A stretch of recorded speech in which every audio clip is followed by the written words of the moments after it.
안녕하세요. WJ 원진성형외과의 가슴 성형을 하고 있는 이선구 원장이라고 합니다. 오늘은 여러분께 새로운 보형물을 소개시켜 드리려고 왔는데요. 전 세계 가슴 성형 시장에 제일 많은 비중을 차지하고 있는 미국의 멘토사에서 드디어 새 보형물을 출시했습니다. 그 이름은 멘토 부스트.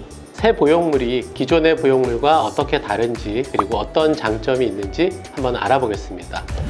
새로 나온 멘토 부스트는 기존의 보형물과의 제일 차이점은 뭐냐면 내부에 있는 겔이 다르다는 겁니다. 분자 구조들을 조금 더 촘촘하게 붙여놔서 탄력 있는 보형물을 만들었다는 거죠. 이렇게 만져봤을 때 겉껍질은 예전 거랑 크게 다르다고 보여지지는 않는데 안에 있는 겔 자체가 굉장히 좀 탄성이 있고요. 탄력이 있기 때문에 이렇게 세워놨을 때 윗 볼륨과 아랫 볼륨을 비교했을 때 아래로 많이 흐르지 않고 윗 볼륨을 유지시켜 준다는 거죠.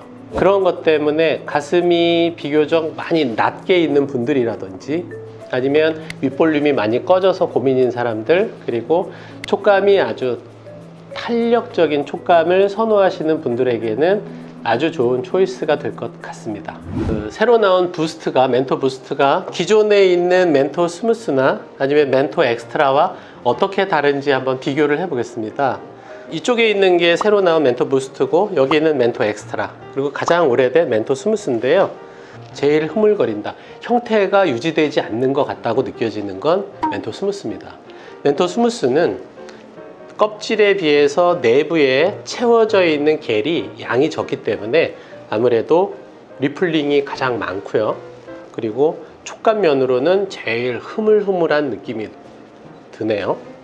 멘토 엑스트라의 특징은 멘토 스무스랑 비슷하지만 겔의 성질도 같지만 90% 이상 충전을 해놨기 때문에 만져보면 멘토 스무스보다는 조금 더 탄력적인 느낌이 있어요. 그렇긴 하지만 역시나 내부에 있는 겔은 흐물거리는 겔이기 때문에 90%를 충전을 해놨어도 리플링이 어느 정도 만져지는 정도가 있고 아래쪽으로 많이 쏠려 있는 이런 느낌이 있어요. 멘토 엑스트라는 아래 볼륨보다 위에가 현저히 얇아 보이는 느낌이 있다면 멘토 부스트는 윗 볼륨이 어느 정도 폭이 유지되기 때문에 그래도 윗 볼륨을 채워주는 느낌이 있고, 리플링을 봤을 때도 멘토 엑스트라가 조금 더 리플링이 심한 것처럼 보이죠. 예전에는 물방울 보형물이 한때 굉장히 또 유행을 했었죠. 왜냐면 윗볼륨을 꺼트리기 위해서. 어떤 사람은 윗볼륨을 꺼트려야 되고 어떤 사람은 윗볼륨을 살려야 됩니다. 그 환자의 몸의 특징, 그리고 그 환자가 추구하는 바를 잘 생각을 해서 보형물을 선택하는 게 좋을 것 같습니다. 사실은 멘토 엑스트라도 충전율을 높여서 스무스하고는 사뭇 다른 느낌을 줬긴 했지만 멘토 엑스트라와 멘토 부스트는 이 두 개의 차이보다 훨씬 더 많은 차이가 느껴지고 있네요. 보형물은 파열될 가능성은 현저히 낮지만 파열이 되는 경우가 있을 수 있거든요. 그런 경우에 재수술을 들어가 보면 흐물거리는 겔인 경우에는 사실은 제거하는 게 조금 더 까다롭긴 합니다. 왜냐하면 이거는 안에 들어가 있는 게 조총, 그 설탕물 중에 좀 끈적끈적한 조총이라면 이건 안에 들어가 있는 게 약간 푸딩 같은 그런 느낌? 푸딩은 형태가 유지되잖아요, 그죠? 조총은 흐르지만. 그래서 파열이 돼서 이 껍질 밖으로 겔이 나오더라도 어느 정도 점도가 자기들끼리 높기 때문에 쉽게 제거할 수 있는 그런 장점이 있을 것 같습니다.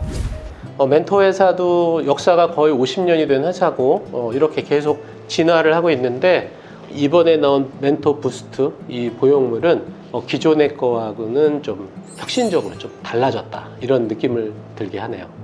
모티바랑 조금 느낌이 비슷하다는 얘기가 있는데 네. 비교했을 때 좀 이번에 멘토 부스트를 모티바랑 이렇게 비교해서 만져보니까 오히려 약간 위에가 꺼지는 느낌이 살짝 더 있네요.